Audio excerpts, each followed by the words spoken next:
Conservative MP Edwina Currie took exception to Martin calling the cost of living crisis a catastrophe. She said it would be better to advise people of sensible steps to take and to stop pretending that government can fix it. But in reply to her, I'll ignore my own, because the reason I called it a catastrophe is because it's a catastrophe. And as for giving tips to people on how to reduce their heating bills, I may well have been doing that for quite a few years. But I wasn't the only one to reply. Butcher and business owner Ieuan Edwards pointed to his new bill of nearly £800,000 and said, "Catastrophe, Martin, you're wrong. It's not strong enough." Ieuan joins us now from Conwy in North Wales, alongside Edwina Currie, who's in the Peak District. Good morning to you both. Edwina, Good morning, Bore da. Bore da, and Edwina, good to see you this morning. And good of you to come on the programme to talk about this, because it caused, well, quite a lot of heat, didn't it, on social media.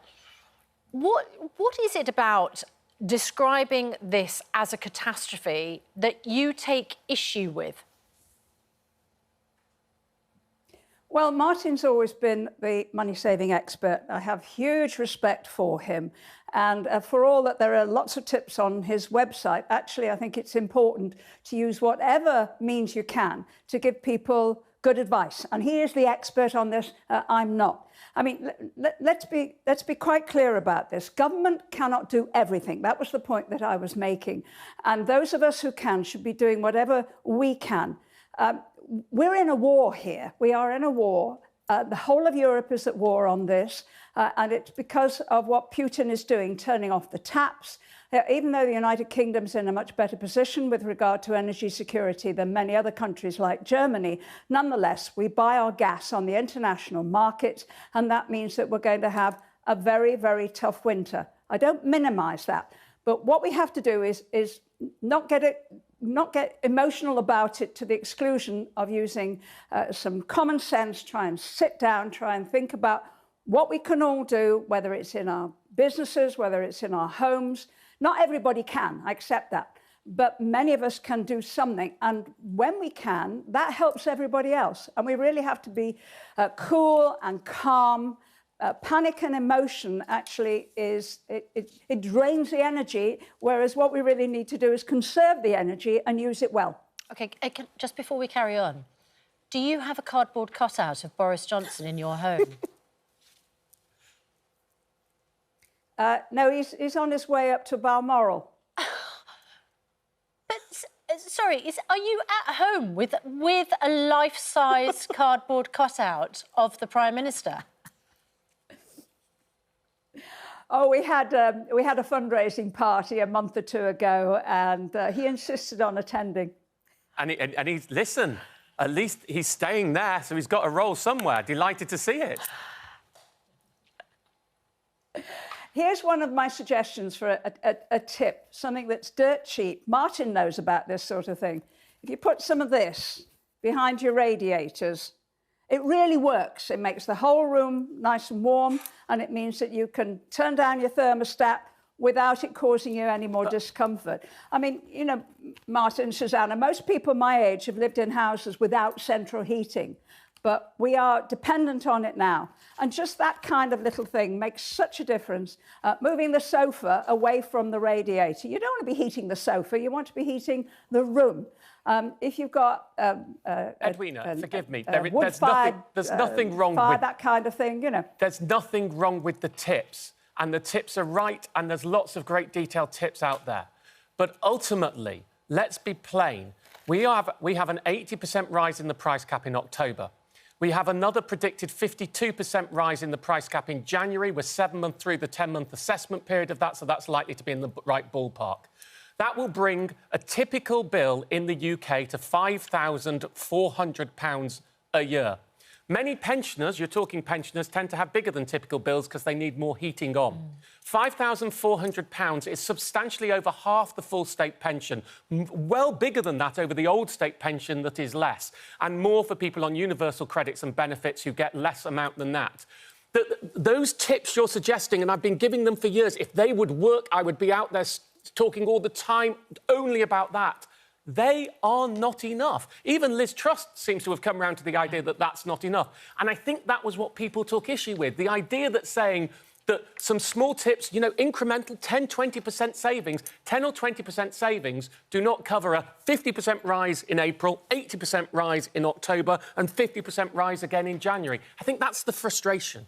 Yeah, but Martin, yeah, of course, and we're all very frustrated about it, and government is going to be doing a lot more. They've done a certain amount, nowhere near enough. I totally accept that. But if none of us do anything else, if we expect everything to continue, to have the house at the same temperature, not to have to put on a sweater, then we are actually not helping ourselves. And part of all of this, like through COVID, is actually helping ourselves as well as expecting government and local authorities. In Germany, for example, wait a minute, in Germany, they have already announced that local authorities have got to switch off street lights.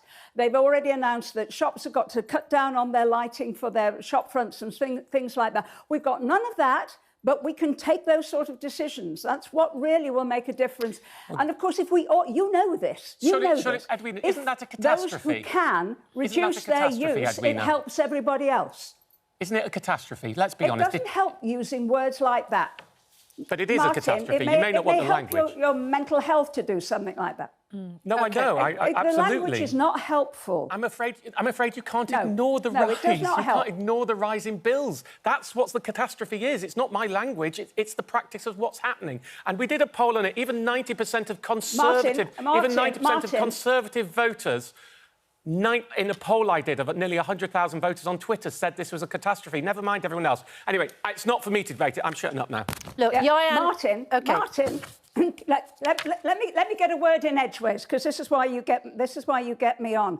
I don't say that government can do nothing. Government can do a lot, and we wait to hear during this week what tomorrow's new incumbent is going to announce. And it's going to cost a lot of money. Our money, that's what it's going to cost. But at the same time, if we are sensible, everybody with a business, everybody with a household, get a piece of paper and figure out what you can do that will make life just that little bit easier. And as for bills, my bill is already £6,000 because I live in the Peak District, damn cold up here. Yeah. OK, let's speak to Ieuan Edwards, who has a butcher shop and a meat factory. Ieuan, your bills will go from £2,500 per week to £15,000 per week. Have you sat down with a pencil and a piece of paper and worked out what you can cut? Well, Edwina makes some valid points, but that will probably cover 1 or 2%. What about the other 595% of the increase of that bill?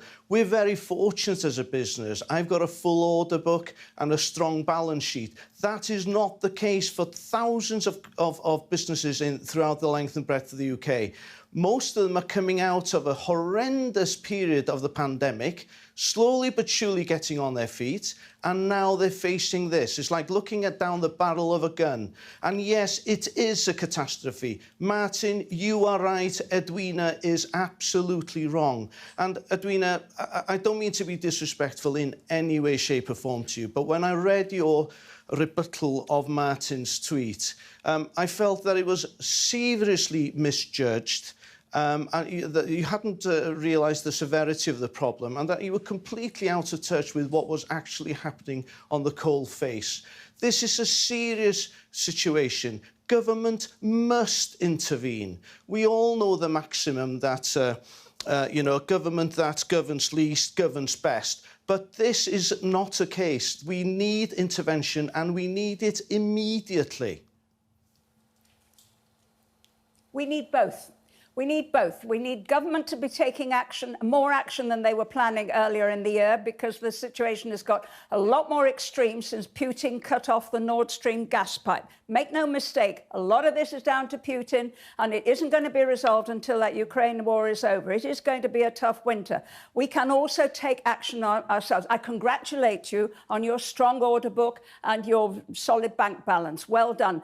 If every business can cut some of its gas use, or can cut some of its energy use, then we're going to be in better shape. Actually, as a country, we use far less energy now than we used to, because so much more equipment is efficient. What we have in our kitchens is more efficient. Our houses are better insulated than they used to be. We need to do both. They're not alternatives. Government and households and businesses. Ieuan Edwards, what is your message to the incoming Prime Minister? To act, and to act immediately. You know, we're blessed in this country in having an awful lot of family-run businesses. A lot of those families actually live above their place of work. They're about to lose their livelihood, their business, and their family homes. This is how serious this is. They need to act, and they need to act immediately. But when you say they need to intervention, act, please. What would you say would be the most helpful thing? This is what I'd like to see them doing. They need to introduce a cap. And Martin, I'm sure you'll agree with me on this one. A cap must mean exactly that, a cap that doesn't move upwards by 150% every 2 or 3 months.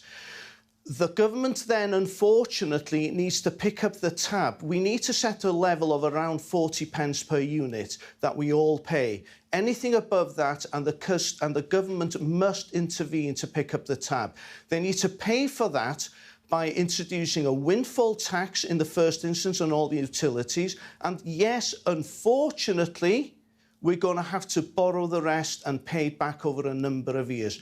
We've got no choice on this matter. It's not for debate. It's got to be done. We need a roadmap. We need to stick to the plan. We need to execute the plan, and we need to get on with the job. Okay. It's interesting to note, isn't it, of course, that exactly the opposite of what you're suggesting has happened. We used to have the cap moving every 6 months, but Ofgem has moved it so it changes every 3 months. I put in a consultation document objecting to that. It was done to effectively protect energy firms' cash balance. One of the big things no one talks about, because it's technical, is the fact that all our pricing in this country of electricity is based on the gas price, even though we have a substantial number of renewables, and we need to de-link the electricity price from the gas price. When you pay for gas, you pay for gas. When you pay for renewables, you should be paying the price for renewables. The whole structure on market is broken. It needs fixing. I suspect all three of us would have agreed on that. Ieuan and Edwina, thanks very much indeed. Thank you very much indeed to Boris Johnson there in the background. Didn't have much to say on this occasion.